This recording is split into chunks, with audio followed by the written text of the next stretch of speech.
Welcome back to Restore Thrive, guys. Dr. J here, double D, favorite duo. So today we're talking about hip mobility. And if you guys have been following our YouTube channel for a while, you know that we already have lots of videos on hip mobility. You can check out our posterior hip opener, our half kneeling hip opener, our anterior hip opener. All of those are with equipment, bands, things like that. They're fantastic. But if you don't have equipment, if you don't have a monster band, this is a nice, easy way to work on rotation in the hip, which is really, really, really important for our knees and for preventing back pain. So what I'm gonna have Dennis do is show the more advanced version of this, and we'll walk it back and do a couple of regressions if you are stiff in your hip and this hurts. So typically the way we do this, Dennis, I'm gonna have you sit tall like you are. I want you to bend your knees and put your feet flat on the floor. Okay, so Dennis should be able to sit tall through his trunk, and he's doing an excellent job. The hip is way closed down here, so this requires a decent amount of hip flexion without limitations there. So if this is pinchy, you're gonna wait a few more seconds to see the next regression we're gonna show.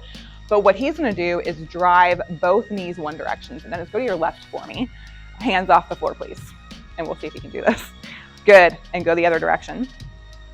Now, one thing I want you to change, come back up to your start position, move your feet wider.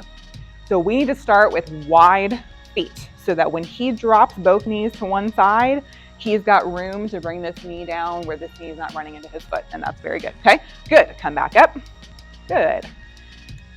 And what I tell clients is 20 to 30, so you're doing 10 to 15 each direction. Keep going for me, please. And you wanna drive through your hip, and you really wanna make sure you're getting that rotation from this hip joint here.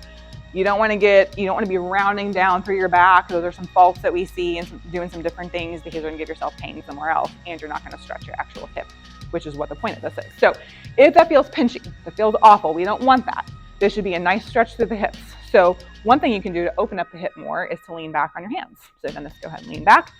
This would be another way to do this. Go ahead and do the same motion, wide feet, dropping knees side to side.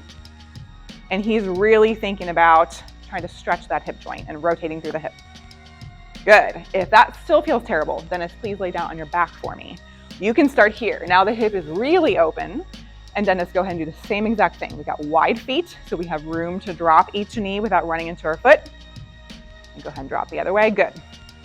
And he's doing a good job. It is okay that his pelvis is coming up a little bit, but he's doing a nice job of keeping stable here. So he's really working on trying to drive through that hip and rotate the hip. Stay within a pain-free range. This should feel like a stretch in the hip, but it should be comfortable. Nothing should be achy, pinchy, or sharp in the hip. So again, 20 to 30, enjoy this, have fun. This is great to do in mornings, evenings, whenever you need it, after you've been sitting for a while. If you have questions, leave us a comment below or find us at restorethrive.com.